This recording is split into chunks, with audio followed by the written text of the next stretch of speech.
Hi all, നമ്മൾ കഴിഞ്ഞ ക്ലാസ്സുകളിൽ മഹാജനപദാസ് എന്നൊരു ടോപ്പിക്കാണ് സ്റ്റാർട്ട് ചെയ്തിട്ടുള്ളത് അല്ലെ. മഹാജനപദാസ് എന്താണെന്ന് ഡിസ്കസ് ചെയ്തു. മഹാജനപദാസ് എന്ന് വെച്ചാൽ സർട്ടൻ റീജിയണൽ കിങ്ഡംസ് ആണ്, ചില രാജ്യങ്ങളാണ് മഹാജനപദാസ് എന്ന് പറഞ്ഞാൽ. ഏകദേശം 16ഓളം രാജ്യങ്ങളുണ്ട്. മഹാജനപദാസ് ആയിട്ടാണ് 16 രാജ്യങ്ങൾ, പിന്നെ ചെറിയ ചെറിയ ജനപദാസും അവിടെയൊക്കെ ഉണ്ട്.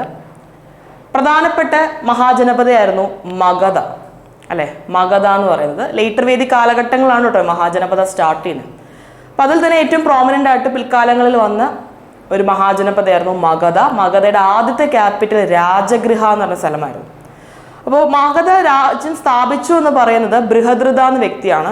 ബൃഹദ്രഥയുടെ സക്സസേഴ്സ് കാറ്റഗറി വരുന്നതാണ് ജരാസന്ധൻ. നിങ്ങൾ മഹാഭാരത കഥകളിലൊക്കെ കേൾക്കാറുള്ളത്. പക്ഷെ അത് കഴിഞ്ഞാൽ പിന്നെ ഈ പറഞ്ഞ മഗധ ബേസ് ചെയ്ത് ചില ഡൈനാസ്റ്റീസ് ഭരിക്കുന്നുണ്ട്.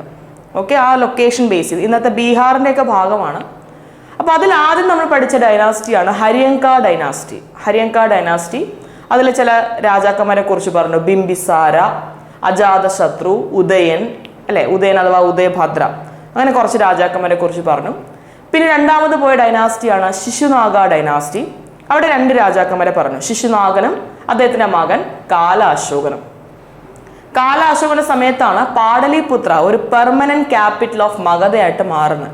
മഗധയുടെ ആദ്യത്തെ ക്യാപിറ്റൽ രാജഗൃഹയാണ്. പിന്നെ ഇടയ്ക്ക് വന്ന ചില രാജാക്കന്മാർ അത് വീണ്ടും പാടലിപുത്രയിലേക്ക് മാറ്റും, പിന്നെ വൈശാലിയിലേക്ക് മാറ്റും. അത് കഴിഞ്ഞ് കാലാശോകൻ വന്നിട്ട്, ശിശുനാഗ ഡൈനാസ്റ്റിയിലെ കാലാശോകൻ വന്നിട്ട് Pataliputra became the permanent capital അല്ലെ. പാടലിപുത്രയെ ഒരു പെർമനന്റ് ക്യാപിറ്റലാക്കി മാറ്റുന്നുണ്ട്. അത് കഴിഞ്ഞിട്ടാണ് നന്ദ ഡൈനാസ്റ്റി വരിക. ശിശുനാഗ ഡൈനാസ്റ്റി കഴിഞ്ഞ് നന്ദ ഡൈനാസ്റ്റി വരും. അവിടെ 2 പ്രോമിനന്റ് റൂളേഴ്സിനെ കുറിച്ച് നമ്മൾ ഡിസ്കസ് ചെയ്തു. One is Mahapadmananda, the founder Mahapadmananda, and അതുപോലെ തന്നെ ധനനന്ദ എന്ന രാജാവിനെ കുറിച്ച് നമ്മൾ ഡിസ്കസ് ചെയ്തു. അപ്പൊ ധനനന്ദയെ കുറിച്ച് പറഞ്ഞപ്പോൾ നമ്മളൊരു കാര്യം പറഞ്ഞു. പുള്ളിയുടെ കാലഘട്ടം അത്ര നല്ല ഒരു കാലഘട്ടമൊന്നും ആയിരുന്നില്ല. ഒരുപാട് ഇന്റേണൽ ആയിട്ടുള്ള ഇഷ്യൂസ് ഫേസ് ചെയ്യുന്ന കാലഘട്ടമാണ്. ഇന്റേണൽ ആയിട്ട് ഇഷ്യൂസ് മാത്രമല്ല, എക്സ്റ്റേണൽ പ്രോബ്ലംസ് ഫേസ് ചെയ്യുന്നു. ചില എക്സ്റ്റേണൽ ഇൻവേഷൻസ് ഇന്ത്യയിലേക്ക് വരാൻ ഉദ്ദേശിക്കുന്നത് ഈ സമയത്താണ്. ഫോർ എക്സാമ്പിൾ നമ്മൾ പറഞ്ഞു അലക്സാണ്ടർ എന്ന് പറയുന്ന ചക്രവർത്തി അല്ലേ. അപ്പോൾ ഇങ്ങനെ കുറച്ച് കാലഘട്ടങ്ങൾ ഉള്ള ഒരു പീരീഡാണ് ഈ ധനനന്ദയുടെ പീരീഡായിട്ട് പറയപ്പെടുന്നത്. അപ്പോൾ ഈ പറയുന്ന ഡൈനാസ്റ്റീസ് ഒക്കെ ഭരിക്കുന്ന സമയത്ത് ഹര്യങ്ക, ശിശുനാഗ, നന്ദ, ഇത്തരം ഡൈനാസ്റ്റീസ് ഒക്കെ ഈ പറയുന്ന മഗധ ബേസ് ചെയ്ത് ഭരിക്കുന്ന അതേ സമയത്ത് തന്നെ ഇന്ത്യയുടെ നോർത്ത് വെസ്റ്റേൺ ഭാഗത്തു നിന്ന് ചില ഇൻവേഷൻസ് വരുന്നുണ്ട്. ചില ഫോറിൻ ഇൻവേഷൻസ് വരും. ഫോറിനേഴ്സാണ് ഇന്ത്യയിലേക്ക് വരാൻ നോക്കുന്നത്. അതിൽ പ്രധാനപ്പെട്ട 2 ഫോറിൻ പവേഴ്സാണ്. ഒന്ന് പേർഷ്യൻസ്. ആദ്യം ഇന്ത്യയിലേക്ക് വരാൻ നോക്കുന്ന ആൾക്കാർ പേർഷ്യൻസ് ആണ്. അത് ഈ ഹര്യങ്ക ഡൈനാസ്റ്റിയൊക്കെ നിൽക്കുന്ന സമയത്താണ് പേർഷ്യൻസ് വരാൻ നോക്കുന്നത്. പേർഷ്യൻസിന് ശേഷം പിന്നീട് ഇന്ത്യയിലേക്ക് വരാൻ നോക്കുന്നവരാണ് ഗ്രീക്കുകാരെന്ന് പറയുന്നത്. ഗ്രീക്കിൽ ഏറ്റവും പ്രോമിനൻ്റ് ആണ് നമ്മുടെ അലക്സാണ്ടർ ദ ഗ്രേറ്റ്, അലക്സാണ്ടർ ചക്രവർത്തി. അപ്പോൾ 2 invasions, one is Greek, one is Persian invasion, the second one is Greek invasions. അപ്പോൾ അവരെ കുറിച്ചാണ്, അവർ ഇന്ത്യയിൽ വന്നിട്ട് എന്തൊക്കെ നടത്തി, എന്തൊക്കെയായിരുന്നു അവരുടെ സിഗ്നിഫിക്കൻറ്റ് കാലഘട്ടത്തും അതിൻ്റെ പ്രത്യേകത എന്താണ്, ഇതൊക്കെ ആയിരിക്കും നമ്മൾ ഇന്നത്തെ സെഷനകത്ത് ഡിസ്കസ് ചെയ്യാൻ പോകുന്നത്. That is the foreign invasions during the Mahajanapada period. നോക്കാം, നമ്മുടെ നോർത്ത് ഈസ്റ്റ് ഇന്ത്യ ചെറിയ ചെറിയ ചെറിയ സ്മോളർ പ്രിൻസിപ്പാലിറ്റീസ് ആയിരുന്ന ഒരു കാലഘട്ടം അല്ലേ. ഓൾമോസ്റ്റ് എല്ലാം തന്നെ മഗധ പ്രോമിനൻ്റ് ആയിട്ട് നിന്ന കാലഘട്ടം. ഈ സമയത്ത് നോർത്ത് വെസ്റ്റേൺ ഇന്ത്യയിൽ 2 ഇൻവേഷൻസ് നടക്കുന്നു. One is from Persians and the second is from Greeks. ഇവരെല്ലാം ഇന്ത്യക്കകത്തോട്ട് കയറി വരുന്നത് ഹിന്ദുക്കുഷ് മൗണ്ടെയിൻസ് ക്രോസ് ചെയ്തിട്ടാണ്. ഹിന്ദുക്കുഷ് മൗണ്ടെയിൻസ് എവിടെയാണെന്ന് നിങ്ങൾക്ക് അറിയാം. നമ്മുടെ ഇന്ത്യയുടെ നോർത്ത് വെസ്റ്റേൺ ഭാഗത്താണ്, ഇന്നത്തെ അഫ്ഗാനിസ്ഥാൻ പാകിസ്ഥാൻ്റെ റീജിയനിൽ കിടക്കുന്ന ഒരു മൗണ്ടെയിൻസ് ആണ് Hindu Kush mountains. It is an extension of നമ്മുടെ ഹിമാലയാസ് എന്നൊക്കെ പറയാറുണ്ട് ചില തിയറികളിൽ. അപ്പോൾ നോക്കുക, ഹിന്ദുക്കുഷ് മൗണ്ടെയിൻസ് ക്രോസ് ചെയ്ത് ഇന്ത്യക്കകത്തോട്ട് കയറി വരാൻ നോക്കുന്നു ബൈ ദീസ് 2 എംപയർസ് അല്ലെങ്കിൽ these 2 powers, Persians and Greeks. ഇതിലാദ്യം നമ്മൾ ഡിസ്കസ് ചെയ്യാൻ പോകുന്നത് പേർഷ്യൻസിനെ കുറിച്ചാണ്. പേർഷ്യൻസിൽ അല്ലെങ്കിൽ പേർഷ്യൻ എംപയർ എന്നൊക്കെ പറയുന്ന ഒരു എംപയർ ഉണ്ട്, that is Achaemenid empire. Persian empire ആണ് നമ്മുടെ ഇന്നത്തെ ഇറാന്റെ ഭാഗത്തു നിന്നൊക്കെ ഇന്ത്യയിലേക്ക് വന്നു എന്ന് പറയപ്പെടുന്ന ഒരു ഗ്രൂപ്പ് ഓഫ് ആൾക്കാർ, അവരാണ് പേർഷ്യൻസ് എന്ന് പറയുന്നത്. ഇവര് അന്ന് ഈ പേർഷ്യ ഭാഗത്ത് രൂപീകരിച്ചൊരു എംപയർ ഉണ്ട്, Achaemenid empire. And this empire was founded by Cyrus first. Cyrus ഒന്നാമൻ എന്ന് പറയുന്ന ഒരു പേർഷ്യൻ രാജാവ് രൂപീകരിച്ച കിങ്ഡമാണ്. ഏകദേശം ഒരു 6-ാം നൂറ്റാണ്ടിൽ 6th century BC കാലഘട്ടം, അത് 500 BC കാലഘട്ടം. നമ്മൾ മഹാജനപദ ഫേസ് ആണെന്ന് ഓർക്കണം. എസ്പെഷ്യലി മഗധയൊക്കെ പ്രോമിനൻ്റ് ആയി വന്ന കാലഘട്ടമാണ്. ആ സമയത്താണ് പേർഷ്യയിൽ ഇങ്ങനൊരു രാജ്യം സ്ഥാപിക്കപ്പെടുന്നത്, സൈറസ് ഒന്നാമൻ. നമ്മുടെ വേദിക് ടെക്സ്റ്റുകളിലും നമ്മുടെ പുരാണങ്ങളിലെല്ലാം സൈറസിനെ കുരുഷ് എന്ന ടേമിലാണ് അറിയപ്പെടുന്നത് കേട്ടോ. കുരുഷ്, പുള്ളി അങ്ങനെയാണ് വിളിക്കാറുള്ളത്, കുരുഷ്. ഓക്കെ, സൈറസ് 1 അവിടെ അക്കാമിനിഡ് എംപയർ സ്ഥാപിക്കുകയും ഗ്രാജുവലി ഇന്ത്യക്കകത്തോട്ട് കയറി വരാൻ നോക്കുകയും ചെയ്യും. ഒരുപാടൊന്നും അകത്ത് കയറി വരത്തില്ല, പക്ഷെ ഇന്നത്തെ നമ്മുടെ പാകിസ്ഥാൻ, പഞ്ചാബിന്റെ റീജിയൻ വരെയെല്ലാം ഈ അക്കാമിനിഡ് എംപയർ സ്ഥാപിക്കപ്പെടുന്നുണ്ട്. Okay, the city of Kapisa got destroyed during his time. Kapisa അഥവാ കപിസി എന്നൊക്കെ പറയുന്നത് പണ്ട് കാംബോജ എന്ന് പറയുന്ന മഹാജനപദയുടെ ക്യാപിറ്റലാണ്. നമ്മൾ 16 മഹാജനപദാസിനെ കുറിച്ച് പഠിച്ചപ്പോൾ ഏറ്റവും നോർത്തേൺ ഭാഗം, നോർത്ത് വെസ്റ്റേൺ ഭാഗത്തുണ്ടായിരുന്ന മഹാജനപദയാണ് കാംബോജ, ഗാന്ധാര എന്നൊക്കെ പറഞ്ഞു. ഈ കാംബോജയുടെ ക്യാപിറ്റലാണ് കാപിഷ അല്ലെങ്കിൽ കാപിസി എന്നൊക്കെ പറയുന്നത്. ഹി ഡിസ്ട്രോയ്ഡ് ദിസ് കാപിസി എന്നാണ് പറയപ്പെടുന്നത്. ഓക്കെ, ഗാന്ധാര, കാംബോജ രാജ്യങ്ങളിൽ നിന്നും ഹി ഓൾസോ ഗോട്ട് ട്രിബ്യൂട്ട്സ്. പുള്ളി കംപ്ലീറ്റ്ലി പിടിച്ചെടുത്തു എന്നല്ല, പക്ഷെ ആ പ്രദേശങ്ങളിലെ സോവറിറ്റി പുള്ളിയുടെ കൈവശമാകുന്നുണ്ട്. ട്രിബ്യൂട്ട്സുകൾ നൽകിയെന്നാണ് പറഞ്ഞത്. ഇവിടുത്തെ രാജ്യത്തിലെ രാജാക്കന്മാര് പുള്ളിക്ക് ഗിഫ്റ്റുകളും ട്രിബ്യൂട്ടുകളും നൽകിയെന്നാണ് പറഞ്ഞത്. പുള്ളിയുടെ സോവറൻഷിപ്പിലായിരുന്നു ഈ രാജ്യങ്ങളൊക്കെ ഉണ്ടായിരുന്നു. പക്ഷെ സ്റ്റിൽ അതിനെ ഒരു എംപയറിന്റെ ഭാഗമായിട്ട് കണക്കാക്കുന്നില്ല, അക്കാമിനിഡ് എംപയറിന്റെ ഭാഗമായിട്ട് കണക്കാക്കുന്നില്ല എന്നേ ഉള്ളൂ. രാജാക്കന്മാരെല്ലാം they were loyal to Cyrus first. അത് കഴിഞ്ഞ് സൈറസിന്റെ മകൻ വന്നു. സൈറസിന് ശേഷം പിന്നീട് ഇന്ത്യക്കകത്തോട്ട് ഇൻവേഷൻ പ്ലാൻ ചെയ്ത ആളാണ് ഡാരിയസ് 1. ഡാരിയസ് 1 അക്കാമിനിഡ് എംപയറിലെ രാജാവ് തന്നെയാണ്. നമ്മുടെ വേദിക് ടെക്സ്റ്റുകളിൽ പുള്ളിയെ ധാരയാവോഷ് എന്ന പേരിലാണ് അറിയപ്പെടുന്നത്. ഓക്കെ, ധാരയാവോഷ് ഏകദേശം 6-ാം നൂറ്റാണ്ട് അല്ലെങ്കിൽ 5-ാം നൂറ്റാണ്ട് BC വരുന്നു. പുള്ളിയാണ് ഈ ഗാന്ധാര റീജിയൻ ക്യാപ്ചർ ചെയ്തത്. നേരത്തെ ഗാന്ധാര അക്കാമിനിഡ് എംപയറിന്റെ ഭാഗമായിരുന്നില്ല, ബട്ട് അവിടുത്തെ രാജാവ് they made tributes with Cyrus first അല്ലേ. പക്ഷെ ഇവിടെ ഗാന്ധാര കംപ്ലീറ്റ്ലി ആര് ഒക്കുപ്പൈ ചെയ്തു? ഡാരിയസ് ഫസ്റ്റ് ഒക്കുപ്പൈ ചെയ്തു. ഇന്നത്തെ അഫ്ഗാനിസ്ഥാൻ റീജിയനാണ്. നിങ്ങൾ കാണ്ഡഹാർ എന്നൊരു റീജിയൻ കേട്ടിട്ടില്ലേ അഫ്ഗാനിസ്ഥാനിൽ? ഈ കാണ്ഡഹാറിന്റെ പഴയ പേരാ ഗാന്ധാര എന്ന് പറയുന്നത്. അപ്പൊ ഈ പ്രദേശങ്ങൾ പിടിച്ചെടുത്തു. അന്നത്തെ ഹിസ്റ്റോറിയൻസ് പറയുന്നത് ഇങ്ങനെയാണ്, Gandhara was the most wealthy province in the Achaemenid empire എന്നാണ് പറയുന്നത്. അക്കാമിനിഡ് എംപയറിൽ തന്നെ പ്രൊവിൻസിൽ എടുത്തു കഴിഞ്ഞാൽ ഏറ്റവും വെൽത്തിയസ്റ്റ് പ്രൊവിൻസ് ആയിരുന്നു ഗാന്ധാര. ഓക്കെ, ആ പ്രൊവിൻസ് ആര് ക്യാപ്ചർ ചെയ്തു? ഈ ഡാരിയസ് 1 ക്യാപ്ചർ ചെയ്തു. He also sent a naval expedition to Sindh region. നമ്മുടെ ഇന്നത്തെ പാകിസ്ഥാന്റെ ഭാഗമാണ് സിന്ധ്, ഒരു കടലോര ഭാഗമായിട്ടൊക്കെ വേണമെങ്കിൽ പറയാം അന്നത്തെ സിന്ധ് എന്ന് പറയുന്നത്. ആ സിന്ധ് പിടിച്ചെടുക്കാനായിട്ട് ഒരു നേവൽ എക്സ്പെഡിഷനും പുള്ളി അയക്കുന്നുണ്ട്. സിന്ധിനെ കംപ്ലീറ്റ്ലി പിടിച്ചെടുത്തു എന്ന് പറയുന്നില്ല, പക്ഷേ ആ പ്രദേശങ്ങളുടെ കുറേ ഭാഗങ്ങളെല്ലാം ഈ എക്സ്പെഡിഷനിൽ ഡാരിയസ് 1 ക്യാപ്ചർ ചെയ്യുന്നുണ്ട്. കംപ്ലീറ്റ്ലി അല്ല, കുറേ ഭാഗങ്ങൾ സിന്ധിന്റെ റീജിയൻ. ഓക്കെ, ഒന്ന് നോട്ട് ചെയ്ത് വെച്ചേക്കാം. നമ്മൾ നിന്ന് മക്രാൻ കോസ്റ്റിൽ, ഇറാൻ കോസ്റ്റ്, പാകിസ്ഥാൻ കോസ്റ്റ്, ആ ഭാഗമാണ് പണ്ടത്തെ സിന്ധ് എന്ന് പറയുന്നത്. അവിടേക്ക് ഒരു നേവൽ എക്സ്പെഡിഷൻ, അത് ക്യാപ്ചർ ചെയ്യാനായിട്ടാണ് ഒരു എക്സ്പെഡിഷനെ പറഞ്ഞയച്ചത്. കുറച്ച് കോസ്റ്റൽ ഭാഗമൊക്കെ പിടിച്ചെടുക്കുകയും ചെയ്തു. അതാണ് ഡാരിയസ് ഫസ്റ്റ്. ഇനി ഡാരിയസ് ഫസ്റ്റിന് ശേഷം പിന്നീട് എക്സ്പാൻഷൻ നടത്താൻ ഉദ്ദേശിക്കുന്ന രാജാവാണ് സെർസെക്സ് ഫസ്റ്റ്. സെർസെക്സ് ഫസ്റ്റ് ഏകദേശം 5-ാം നൂറ്റാണ്ട് കാലഘട്ടത്തിൽ ജീവിച്ചിരുന്നു. പറയുന്നത് ഡാരിയസിന്റെ ചെറുമകനാണ് എന്നൊരു തിയറി ഉണ്ട്, അതല്ല മകനാണെന്നും പറയുന്നുണ്ട്. തിയറിറ്റിക്കലി പല രീതിയിൽ തിയറീസ് പറയുന്നുണ്ട്, പല പല സോഴ്സസ് പറയുന്നുണ്ട്. എന്തായാലും സെർസെക്സ് 1 ആണ് അതിനുശേഷം വരുന്നത്. നമ്മുടെ വേദിക് ടെക്സ്റ്റുകൾ പുള്ളിയെ കാഷായർഷ എന്ന രീതിയിലാണ് അറിയപ്പെടുന്നത്, കാഷായർഷ ഓർ സെർസെക്സ്. ഈ സെർസെക്സ് വന്നിട്ട് ഓൾമോസ്റ്റ് ഇന്ത്യയുടെ നോർത്ത് വെസ്റ്റേൺ ഭാഗം എന്ന് വെച്ചാൽ, ഫോർ എക്സാമ്പിൾ ഇപ്പൊ ഇത് ഇന്ത്യയാണെന്ന് കരുതുക, ഇന്ത്യയുടെ Kamboja, Gandhara, even the Sindh region ഉൾപ്പെടെ ആര് പിടിച്ചെടുത്തു? ഈ സെർസെക്സ് പിടിച്ചെടുക്കുന്നുണ്ട്. ഈ സെർസെക്സിന്റെ സമയത്താണ് അങ്ങ് യൂറോപ്പ് ഭാഗത്ത്, ഈസ്റ്റേൺ യൂറോപ്പിന്റെ ഭാഗത്ത് ഈ പേർഷ്യൻ എംപയർ ഗ്രീസുമായിട്ടൊരു യുദ്ധം നടത്തുന്നത്. ഓക്കെ, സേഴ്സെക്സ് അന്ന് അക്കമനൻ എംപയറിലെ രാജാവായിട്ട് നിൽക്കുന്ന സമയത്താണ് ഗ്രീസുമായിട്ട് ഇവർക്ക് ചില പ്രശ്നങ്ങളുണ്ടാകും, ഗ്രീക്ക് രാജ്യങ്ങളുമായിട്ട്.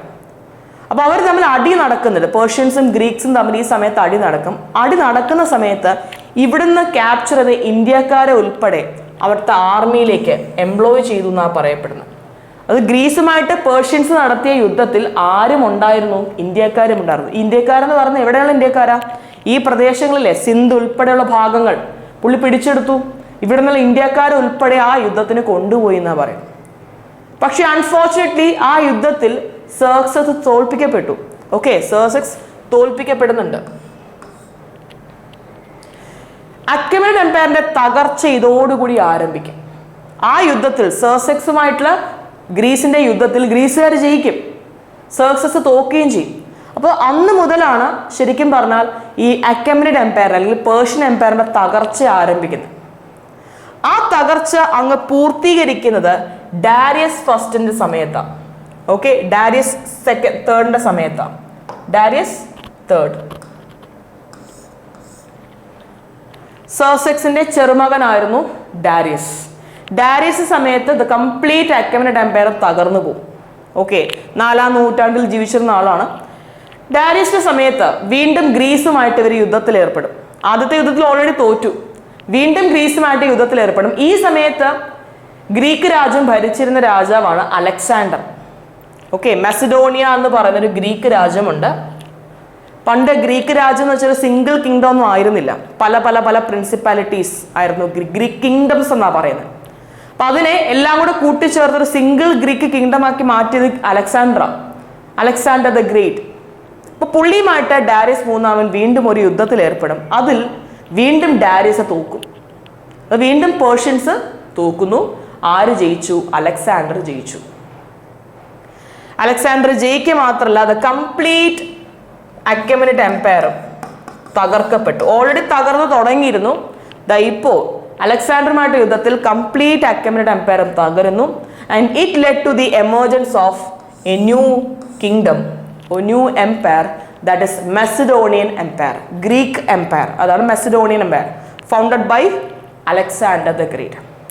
അപ്പൊ നോക്കി, ഞാൻ ജസ്റ്റ് നിങ്ങൾക്ക് ഒരു മാപ്പ് കാണിച്ചു തരാം. ഇതായിരുന്നു അക്കമനൻ എംപയറിന്റെ എക്സ്റ്റൻഷൻ. നോക്കി, ഇവിടെ വരെ ഈ ഡോട്ടഡ് ആരോസ് കിടക്കുന്ന ഭാഗം വരെ അക്കമനൻ എംപയർ. ഇത് ഇന്ത്യയുടെ നോർത്ത് വെസ്റ്റേൺ ഭാഗമാണ്. ഇവിടെ ഇന്നത്തെ പാകിസ്ഥാൻ, മേളില് അഫ്ഗാനിസ്ഥാൻ, ഇപ്പുറത്തെ ഇറാൻ. നമ്മുടെ മെഡിറ്ററേനിയൻ സീ മുതൽ ഇന്ത്യയുടെ നോർത്ത് വെസ്റ്റേൺ ഭാഗം വരെ അക്കമനൻ എംപയർ ആയിരുന്നു, ഇൻക്ലൂഡിംഗ് ദ സിന്ധ് റീജിയൻസ് എല്ലാം ഇവിടെ കൈവശമാവുന്നുണ്ട്. ഇവരെ തകർത്തിട്ടാണ് അലക്സാണ്ടർ മെസഡോണിയൻ എംപയർ സ്ഥാപിക്കുന്നത്. അപ്പൊ അലക്സാണ്ടറിന്റെ കിങ്ഡത്തിന് എക്സ്റ്റൻഷൻ നോക്കിയാലും എവിടുന്നേ ആരംഭിക്കും? മെഡിറ്ററേനിയൻ സീയുടെ ഭാഗത്തുനിന്നേ അലക്സാണ്ടറിന്റെ രാജ്യവും ആരംഭിക്കും. അലക്സാണ്ടർ രാജ്യവും ഏകദേശം ഈ ഭാഗം വരെയൊക്കെ വന്ന് നിൽക്കുന്നുണ്ട്. ഒരുപാട് അകത്തോട്ടില്ല, എന്നാലും അവിടെ വരെ അലക്സാണ്ടറിന്റെയും രാജ്യം പിൽക്കാലത്ത് എക്സ്പാൻഡ് ചെയ്യുന്നുണ്ട്. ഓക്കെ, അപ്പൊ ഈ ഒരു ഐഡിയ ഉണ്ടാക്കി വെച്ചേക്കാം. ഇനി ഈ പേർഷ്യൻ ഇൻവേഷൻ കൊണ്ട് എന്തെങ്കിലും ഇമ്പാക്റ്റ് ഇന്ത്യയിൽ ഉണ്ടായിട്ടുണ്ടോ, എന്തെങ്കിലും ഇഫക്ട്സ് ഉണ്ടോ എന്ന് വെച്ചാൽ 1-2 കാര്യങ്ങളൊന്ന് മനസ്സിലാക്കി വെക്കാം. സർട്ടൻ പോസിറ്റീവ് ആസ്പെക്റ്റുകൾ ഉണ്ട്, സർട്ടൻ നെഗറ്റീവ് ആസ്പെക്റ്റ് ഉണ്ട്. നമുക്ക് പോസിറ്റീവ് എഫക്റ്റ് മാത്രം ഡിസ്കസ് ചെയ്യുന്നതായിരിക്കും നല്ലത്. ഓക്കെ, നോക്കാം. ഇവർ ഇന്ത്യയിലേക്ക് അല്ലെങ്കിൽ ഇന്ത്യയുടെ നോർത്ത് വെസ്റ്റേൺ ഭാഗത്ത് ഒക്കുപ്പൈ ചെയ്യാൻ തുടങ്ങിയോടുകൂടി ഒരു ഇൻഡോ ഇറാനിയൻ ട്രേഡ് ബന്ധം അവിടെ സ്റ്റാർട്ട് ചെയ്യപ്പെട്ടു. പണ്ട് മുതലേ ഇന്ത്യക്ക് ട്രേഡ് റിലേഷൻസ് ഉണ്ട് പല പല രാജ്യങ്ങളുമായിട്ട്. പക്ഷേ ഒരു ഡയറക്റ്റ് ആയിട്ടുള്ളൊരു ഇൻഡോ യൂറോപ്യൻ അല്ലെങ്കിൽ ഒരു ഇൻഡോ ഇറാനിയൻ ട്രേഡ് സ്റ്റാർട്ട് ചെയ്യുന്നത് ഇവരുടെ വരവോടുകൂടിയാണ്. നേരിട്ടുള്ളൊരു ട്രേഡ് റിലേഷൻ ആരംഭിക്കുന്നു. Sigloi type of coins, Persian type of coins ആണ് സിഗ്ലോയ് എന്ന് പറഞ്ഞത്. ഇത്തരം കോയിൻസ് ഇന്ത്യയുടെ നോർത്ത് വെസ്റ്റേൺ ഭാഗങ്ങളിൽ പിന്നീട് ഉപയോഗിച്ചു തുടങ്ങും. അതും പേർഷ്യൻസിന്റെ വരവ്, പേർഷ്യൻസ് ഇൻവേഷൻസിന്റെ ഒരു എഫക്റ്റ് ആയിട്ട് വേണമെങ്കിൽ പറയാം. പിന്നെ ഒരു സ്ക്രിപ്റ്റ് ഉണ്ട്, ഖറോഷ്ടി സ്ക്രിപ്റ്റ് എന്ന് പറയും. പിൽക്കാലങ്ങളിൽ നമ്മുടെ അശോകനാണല്ലോ ഒരുപാട് ഈഡിക്റ്റുകളും ഇൻസ്ക്രിപ്ഷൻസ് ഒക്കെ എഴുതിയിട്ടുള്ളത്. അപ്പൊ പുള്ളിയുടെ കാലഘട്ടത്തിൽ നോർത്ത് വെസ്റ്റേൺ ഭാഗത്ത് ഉപയോഗിക്കപ്പെട്ടൊരു സ്ക്രിപ്റ്റാണ് ഖറോഷ്ടി എന്ന് പറയുന്നത്. ഈ സ്ക്രിപ്റ്റ് സ്റ്റാർട്ട് ചെയ്തത് അശോകനല്ല, പുള്ളിക്ക് മുമ്പ് തന്നെ ഈ പേർഷ്യൻസ് വന്ന അന്ന് മുതൽ ഈ ഖറോഷ്ടി സ്ക്രിപ്റ്റ് ഉണ്ട്. ഈ സ്ക്രിപ്റ്റ് എന്ന് പറഞ്ഞാൽ പേർഷ്യൻ സ്ക്രിപ്റ്റിന്റെയും ഒരു ഇന്ത്യൻ സ്ക്രിപ്റ്റിന്റെയും ബ്ലെൻഡാണ്. അപ്പോൾ ഇന്ത്യയുടെ നോർത്ത് വെസ്റ്റേൺ ഭാഗത്ത് ഓൾറെഡി ഇങ്ങനെ സ്ക്രിപ്റ്റ് ഡെവലപ്പ് ആവും because of the invasion of Persians. അത് കഴിഞ്ഞിട്ടാണ് അശോകൻ, മൗര്യൻ എംപയർ വന്ന് അശോകന്റെ സമയത്ത് ഈ സ്ക്രിപ്റ്റ് പുള്ളി പിന്നീട് യൂസ് ചെയ്യുന്നു. എസ്പെഷ്യലി നോർത്ത് വെസ്റ്റേൺ ഭാഗത്തുള്ള ഈഡിക്റ്റുകളൊക്കെ ഉണ്ടാക്കാനായിട്ട് ഉപയോഗിച്ച സ്ക്രിപ്റ്റാണ് Kharosthi script. So this was also introduced due to the effect of the Persian invasion. Note ചെയ്ത് വെക്കാം. പിന്നെ ചില റിലീജിയസ് കോണ്ടെക്സ്റ്റുകളും പറയപ്പെടാം. ബുദ്ധമതവും സൊറാസ്ട്രിയൻ മതവും തമ്മിൽ ഒരുപാട് സിമിലാരിറ്റീസ് ഉണ്ട്. അത് ബുദ്ധമതം മാത്രമല്ല, നമ്മുടെ വേദിക് മതമായിട്ടും വേദിക് റിലീജിയനുമായിട്ടും സൊറാസ്ട്രിയൻ മതത്തിന് ഒരു സിഗ്നിഫിക്കൻസ് ഉണ്ട് അല്ലേ. സൊറാസ്ട്രിയനിസം എന്ന് പറഞ്ഞാൽ പാഴ്സി മതത്തിനെ പറയുന്ന പേരാ സൊറാസ്ട്രിയനിസം. നമ്മുടെ ഇന്നത്തെ ഇറാൻ, സെൻട്രൽ ഏഷ്യ ഭാഗങ്ങളിലൊക്കെ എമേർജ് ആയി വന്ന one of the oldest religion ആണ് ഈ പാഴ്സി ഓർ സൊറാസ്ട്രിയനിസം. അപ്പോൾ ആ പറയുന്ന മതവുമായിട്ട് ഹിന്ദു കൾച്ചറും ബുദ്ധിസ്റ്റ് കൾച്ചറിനൊക്കെ ഒരുപാട് സിഗ്നിഫിക്കൻസ്, ഒരുപാട് സിമിലാരിറ്റി കാണാൻ പറ്റും. ഓക്കെ, ചില ബുദ്ധിസത്തിന് എലമെന്റ്സ് സൊറാസ്ട്രിയനിസത്തിനും ഉണ്ട്, സൊറാസ്ട്രിയൻ എലമെന്റുകൾ ബുദ്ധമതത്തിനകത്തും ഹിന്ദു മതത്തിനകത്തും കാണാനും കഴിയും. അപ്പൊ ഇങ്ങനെ ഒരു കൾച്ചറൽ ബ്ലെൻഡ് സംഭവിച്ചു due to the invasion of Persians. Okay, എപ്പോഴും നോട്ട് ചെയ്ത് വച്ചേക്കാം. പേർഷ്യൻസ് ഈ രാജാക്കന്മാരുടെ പേരിൽ ഒരുപാട് രാജാക്കന്മാർക്ക് ഇതിനിടയിൽ നടക്കുന്നുണ്ട് കേട്ടോ. ഏറ്റവും പ്രധാനപ്പെട്ട കുറച്ചു പേരുടെ പേരാണ് നമ്മൾ പറഞ്ഞത്. ഒന്ന് Cyrus first, then Darius, then Xerxes, പിന്നെ ഡാരിയസ് മൂന്നാമൻ. ഓക്കെ, പേരുകളൊന്ന് നോട്ട് ചെയ്ത് വച്ചേക്കാം. ഇനി നമ്മൾ അടുത്ത് പോകാൻ പോകുന്നത് ഗ്രീക്ക് ഇൻവേഷനിലേക്കാണ്. പേർഷ്യൻ ഇൻവേഷൻ കഴിഞ്ഞു. Next is Greek inversions. ശ്രദ്ധിക്കുക, ഗ്രീക്സ് എന്ന് പറയുമ്പോൾ ഇന്ത്യയിലേക്ക് വരാൻ ഉദ്ദേശിച്ചത് അലക്സാണ്ടർ. നോക്കുക, ഞാൻ പറഞ്ഞു ഗ്രീക്ക് രാജ്യം എന്ന് പറഞ്ഞാൽ പണ്ട് വലിയൊരു സിംഗിൾ യൂണിഫൈഡ് രാജ്യമൊന്നും അല്ല. പല പല പല ഗ്രീക്ക് കിങ്ഡംസ് നമ്മുടെ ഈസ്റ്റേൺ യൂറോപ്പിൻ്റെ ഭാഗങ്ങളിലൊക്കെ ഉണ്ടായിരുന്നു. യൂറോപ്പിൻ്റെ ഈസ്റ്റേൺ ഭാഗങ്ങളിലുണ്ടായിരുന്നു. ആ സമയത്ത് ഏറ്റവും പ്രോമിനൻ്റ് ആയിട്ടുണ്ടായിരുന്നു ഈ ഗ്രീക്ക് രാജ്യമൊക്കെ എമേർജായി വരുന്ന സമയമുണ്ടല്ലോ. ആ സമയത്ത് ഈസ്റ്റേൺ യൂറോപ്പിൻ്റെ ഭാഗങ്ങളെല്ലാം അക്കമനേറ്റ് എംപയറിൻ്റെ കൈവശമായിരുന്നു, പേർഷ്യൻസിൻ്റെ കൈവശമായിരുന്നു. അവിടെ നിന്നാണ് ഈ ഗ്രീക്സ് പതുക്കെ എമേർജ് ആവുന്നത്. കുറേ കാലഘട്ടങ്ങൾ എടുത്തു ഗ്രീക്സ് ഒന്ന് പവർഫുൾ ആയിട്ട് വരാനായിട്ട്. ഏകദേശം നൂറ്റാണ്ടുകൾ എടുത്തു എന്നാണ് പറയുന്നത്. അതിനുശേഷം മെസഡോണിയ എന്നൊരു രാജ്യം ഈ ഗ്രീക്ക് കിങ്ഡംസിൽ വെച്ച് ഏറ്റവും പ്രോമിനൻ്റ് ആയിട്ട് എമേർജ് ആയി വരും, മെസഡോണിയ. ഈ മെസഡോണിയയിലെ അന്നത്തെ രാജാവായിരുന്നു ഫിലിപ്പ് രണ്ടാമൻ, കിങ് ഫിലിപ്പ്. ഫിലിപ്പ് രണ്ടാമന്റെ മകനായിട്ടാണ് അലക്സാണ്ടർ ജനിക്കുന്നത്. ഫിലിപ്പ് രണ്ടാമന്റെ മകനാണ് അലക്സാണ്ടർ.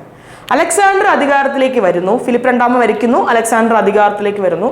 പുള്ളി വന്നിട്ട് he started to expand this Greek kingdom. പല പല പല ഗ്രീക്ക് പ്രിൻസിപ്പാലിറ്റീസ് ആയിരുന്ന കിങ്ഡംസിനെ അലക്സാണ്ടർ വന്ന് യൂണിഫൈ ചെയ്യാൻ തുടങ്ങി. അങ്ങനെ ഒരു സിംഗിൾ കിങ്ഡം, മെസഡോണിയൻ എംപയർ എന്ന രീതിയിൽ ഒരു വലിയൊരു രാജ്യം ഉണ്ടാക്കിയെടുക്കുകയാണ് അലക്സാണ്ടർ. പേർഷ്യൻസിനെല്ലാം തോൽപ്പിച്ചു. മെഡിറ്ററേനിയൻ സീയുടെ ഭാഗം മുതൽ ഇന്ത്യയുടെ നോർത്ത് വെസ്റ്റേൺ ഭാഗം വരെ എത്തുന്നുണ്ട് അലക്സാണ്ടർ. പിന്നെ അതുകൊണ്ട് നിർത്തിയില്ല. അലക്സാണ്ടർ എഗെയിൻ ഇന്ത്യക്കകത്തോട്ട് ഈസ്റ്റേൺ ഭാഗത്തേക്ക് പതുക്കെ വന്നു തുടങ്ങി. ഓക്കെ, ഈ വരുന്ന സമയത്താണ് രണ്ട് രാജാക്കന്മാരുമായിട്ട് ഒരു കോൺഫ്രണ്ടേഷനിൽ വരുന്നത്. നമ്മുടെ ഇന്നത്തെ തക്ഷശില ഭാഗം, പണ്ട് ഗാന്ധാരയുടെ ഒക്കെ ക്യാപിറ്റൽ ആയിരുന്നു തക്ഷശില. ഈ തക്ഷശില ഭാഗം ഭരിച്ചിരുന്ന ഒരു രാജാവുണ്ട്. His name was Ambhi. Ambhi എന്ന രാജാവുമായിട്ട് അലക്സാണ്ടർ ആദ്യം കോൺഫ്രണ്ടേഷനിൽ വരും. പക്ഷെ പറയപ്പെടുന്നത് എന്താ വെച്ചാൽ അംബി അലക്സാണ്ടറുമായിട്ട് യുദ്ധം ചെയ്യാൻ താല്പര്യം കാണിച്ചില്ല എന്നാണ് പറയുന്നത്. അലക്സാണ്ടർ വരുന്ന വരവ് കണ്ടപ്പോൾ തന്നെ അംബി അലക്സാണ്ടർ മുമ്പിൽ സറണ്ടർ ആയി എന്നും തിയറി പറയുന്നുണ്ട്. എന്താ അവിടെ സംഭവിച്ചെന്ന് അറിയില്ല. എന്തായാലും ശരി, Ambi surrendered before this Alexander.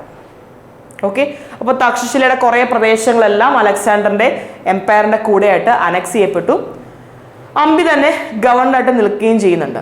അത് അംബി സറണ്ടർ ആയതുകൊണ്ടാണ് പുള്ളി ഒരു ഗവർണറായിട്ട് നിലനിർത്തിയത്. പക്ഷേ ഈ പ്രദേശങ്ങളെല്ലാം അലക്സാണ്ടറിന്റെ സോവറിറ്റിയിലേക്ക് മാറി എന്നാണ് പറയുന്നത്. അതിനുശേഷം പിന്നീട് കോൺഫ്രണ്ടേഷനിലേക്ക് വരുന്നത് പോറസ് എന്ന് പറയുന്ന രാജാവുമായിട്ടായിരുന്നു. പോറസ്, ഗ്രീക്കുകാർ വിളിച്ചിരുന്ന പേരാണ് പോറസ്. ശരിക്കുള്ള പേര് പുരുഷോത്തമൻ എന്നായിരുന്നു, രാജാ പുരുഷോത്തമൻ.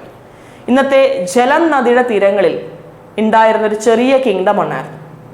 പുരുഷ്പുര എന്നോ അല്ലെങ്കിൽ പോറസിന്റെ പുരുഷോത്തമൻ എന്ന് പറഞ്ഞ രാജാവിന്റെ കിങ്ഡം എന്നൊക്കെ പറയും. നമ്മൾ ഇന്നത്തെ പേഷാവാർ ഭാഗമില്ലേ, പേഷാവാറാണ് പണ്ടത്തെ പുരുഷ്പുര, പുറുസ് അല്ലെങ്കിൽ ഈ പറയുന്ന പോറസിന്റെ പ്രദേശം എന്നാണ് അർത്ഥം. അപ്പൊ അങ്ങനെ ഒരു രാജ്യം അവിടെ ഉണ്ടായിരുന്നു, ചെലം നദിയുടെ തീരത്ത്. അംബിയുമായിട്ടുള്ള കോൺഫ്രണ്ടേഷൻ ശേഷം നേരെ ചെലം നദിയുടെ തീരത്തേക്ക് അലക്സാണ്ടർ മൂവ് ചെയ്യുന്നു. അവിടെ ഉണ്ടായിരുന്ന പോറസുമായിട്ടും ഒരു യുദ്ധം നടത്തുന്നു. അംബിയെ പോലെ ആയിരുന്നില്ല പോറസ്. പോറസ് ഒരു വീരശൂര പരാക്രമിയായിരുന്നു. അതുകൊണ്ട് സറണ്ടർ ചെയ്യാൻ നിന്നില്ല.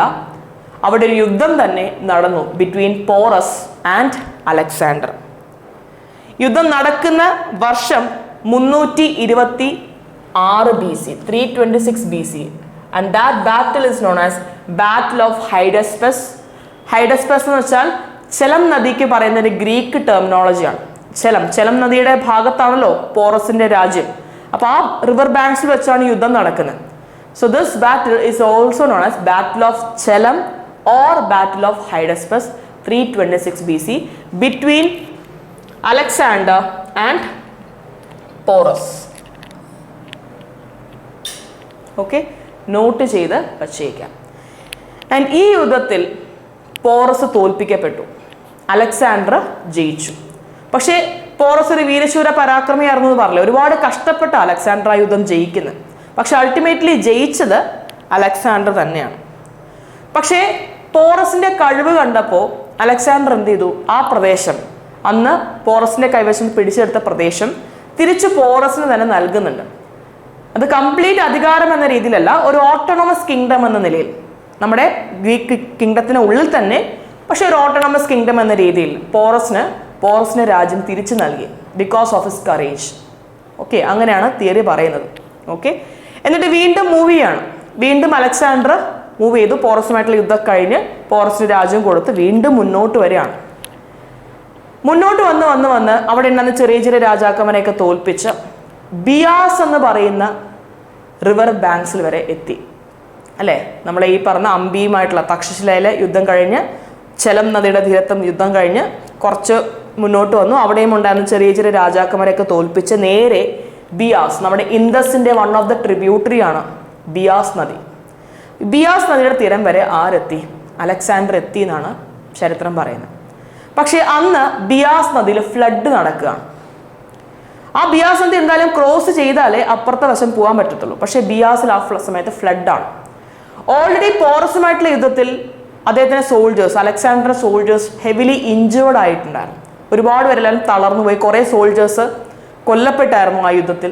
അതെല്ലാം കഴിഞ്ഞിട്ടാണ് ഒരു ബിയാസ് നദിയിലേക്ക് വരിക. അപ്പൊ സോൾജേഴ്സ് എല്ലാം ഇഞ്ചേർഡ് ആയതുകൊണ്ട് അവർക്ക് ഈ നദി ക്രോസ് ചെയ്യാൻ കഴിയില്ല എന്ന് ഈ സോൾജേഴ്സ് തന്നെ രാജാവിനോട് പറയാണ്, അലക്സാണ്ടറോട് പറയാണ്, ഞങ്ങൾക്ക് ഈ നദി എന്ത് ചെയ്യാൻ പറ്റില്ല, ക്രോസ് ചെയ്യാൻ കഴിയില്ല. ഒന്നാമത് ഫ്ലഡാണ്, ഞങ്ങളെല്ലാം ഇഞ്ചേർഡുമാണ്. ഇൻ കേസ് നമ്മളത് ക്രോസ് ചെയ്താൽ തന്നെ നോക്കുക, ക്രോസ് ചെയ്ത് അപ്പുറത്തെ വശം വന്നാൽ തന്നെ അവിടെ വേറെ ഏതോ ഒരു രാജ്യം ഉണ്ടെന്നാണ് പറയുന്നത്. ഏറ്റവും പവർഫുൾ ആയിട്ടുള്ള ഏതോ ഒരു രാജ്യം അപ്പുറത്തെ ഭാഗത്തുണ്ട്. മേ ബി ആ രാജ്യം എന്ന് ഉദ്ദേശിക്കുന്നത് നന്ദ ഡൈനാസ്റ്റി ആയിരിക്കാം. ധനനന്ദയുടെ കാലഘട്ടമാണ് കേട്ടോ അലക്സാണ്ടർ വരുന്നത്. അപ്പോൾ ധനനന്ദയുടെ കിങ്ഡം ആയിരിക്കാം, അതായിരിക്കും ഉദ്ദേശം ഉണ്ടാവുക. അപ്പോൾ അപ്പുറത്ത് വേറെ ഏതൊരു വലിയൊരു രാജ്യമുണ്ട്. അപ്പോൾ അതുകൊണ്ട് ആ രാജ്യവുമായിട്ട് വീണ്ടും യുദ്ധം നടത്താൻ നമ്മളെ കൊണ്ട് കഴിയില്ല എന്ന് പറഞ്ഞ് സ്വന്തം സോൾജേഴ്സ് തന്നെ അലക്സാണ്ടറിനെ പിന്മാറ്റി എന്നാണ് പറയുന്നത്. അങ്ങനെ ബിയാസ് നദി വരെ എത്തിയിട്ട് അലക്സാണ്ടർ തിരികെ പോവാണ്. തിരികെ പോകുന്ന സമയത്ത് ഗ്രീക്ക് കിങ്ഡം ആയിട്ടുള്ള ബാബ്ലിയോൺ എന്ന സ്ഥലത്ത് വെച്ച് അലക്സാണ്ടർ മരിച്ചു. 33-ാം വയസ്സിൽ അലക്സാണ്ടർ മരിക്കുകയാണ്. ഓക്കെ, അങ്ങനെ 33-ാം വയസ്സിൽ അലക്സാണ്ടർ ബാബിലോണിൽ വെച്ച് മരിച്ചു. അപ്പോൾ അലക്സാണ്ടറിന്റെ രാജ്യം വലിയൊരു രാജ്യമായിരുന്നു അല്ലേ. അലക്സാണ്ടർ മരിച്ചോടുകൂടി the kingdom also started to decline. പല ഭാഗത്ത് പല Greek governors they became independent. പുതിയ ഗ്രീക്ക് കിങ്ഡംസ് ഒക്കെ സ്റ്റാർട്ട് ചെയ്യാൻ തുടങ്ങി. അങ്ങനെയാണ് ഈ ഗ്രീക്ക് കിങ്ഡത്തിന്റെ അവസാനം സംഭവിക്കുന്നത്, മസിഡോണിയൻ എംപയറിന്റെ തകർച്ച ആരംഭിക്കുന്നത്. ഓക്കെ, അന്ന് അലക്സാണ്ടറിന്റെ ഗവർണറായിട്ട് നിന്നിരുന്ന ഒരാളുണ്ട്. His name is Seleucus Nicator. ഈ പേര് ഒന്ന് നോട്ട് ചെയ്ത് വെക്കാം. Okay, Seleucus നിക്കാറ്റർ.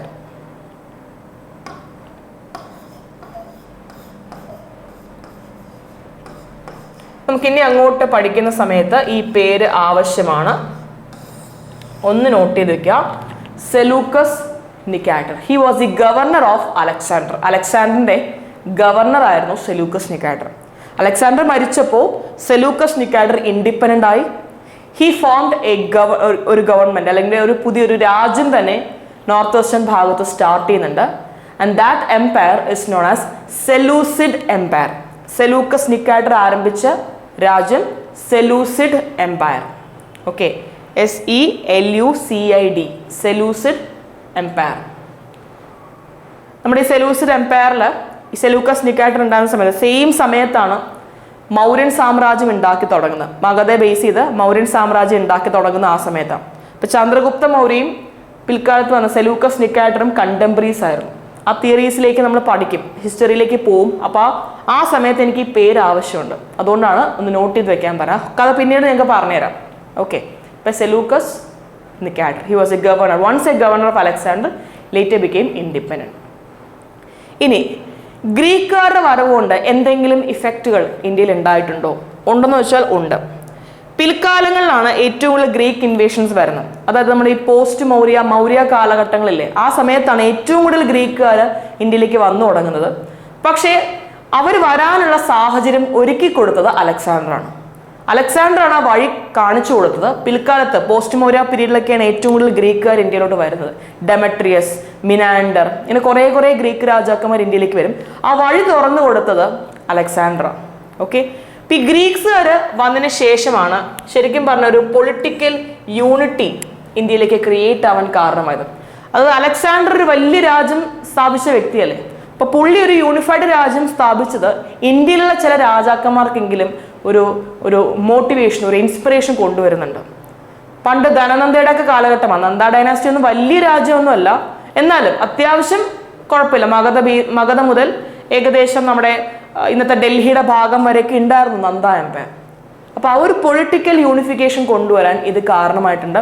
പിൽക്കാലത്ത് ചന്ദ്രഗുപ്ത മൗര്യൻ സാമ്രാജ്യം സ്റ്റാർട്ട് ചെയ്തപ്പോൾ പുള്ളീനെയും ഇൻസ്പയർ ചെയ്ത വ്യക്തിയാണ് അലക്സാണ്ടർ. മൗര്യൻ എംപയർ നമുക്ക് കാണാൻ പറ്റുമല്ലോ, വലിയൊരു രാജ്യമായിരുന്നു. ഏറ്റവും താഴെത്തട്ടിൽ, ഇന്ത്യയുടെ ഏറ്റവും താഴെ, ഇന്നത്തെ കേരള തമിഴ്നാട് ഭാഗം ഒഴിച്ചാൽ ബാക്കിയെല്ലാം മൗര്യൻ എംപയറിന്റെ കീഴിലായിരുന്നു ഒരു സമയത്ത്.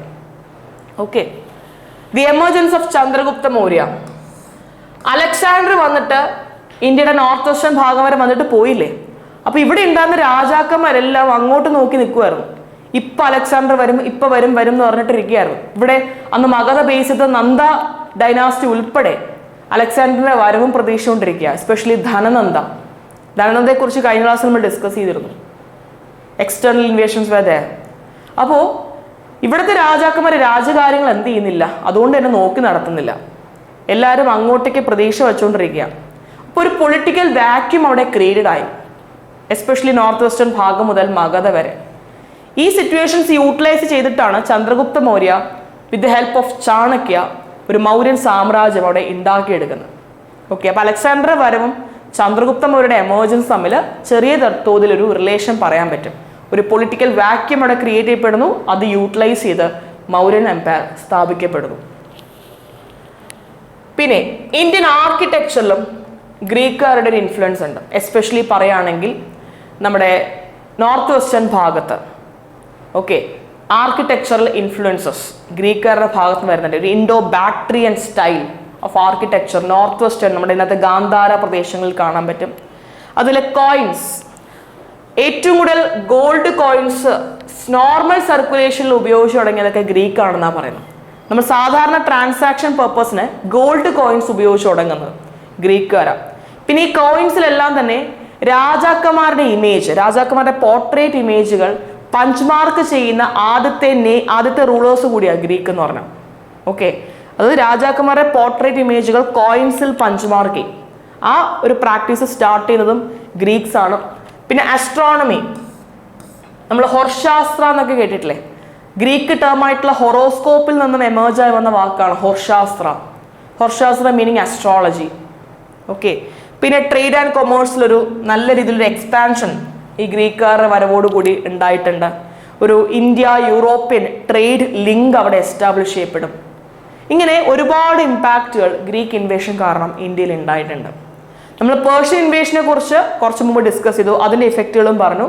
അതുപോലെ തന്നെ ഗ്രീക്കുകാരുടെ ഒരു ഇഫക്റ്റ് കൂടി നോട്ട് ചെയ്ത് വച്ചേക്കാം. സോ ഇത്രയും പറഞ്ഞ കാര്യങ്ങൾ നിങ്ങൾക്ക് എല്ലാവർക്കും മനസ്സിലായെന്ന് വിശ്വസിക്കുന്നു. ബാക്കി ടോപ്പിക്സുമായിട്ട് നമുക്ക് അടുത്ത സെഷനിൽ കാണാം. Thank you.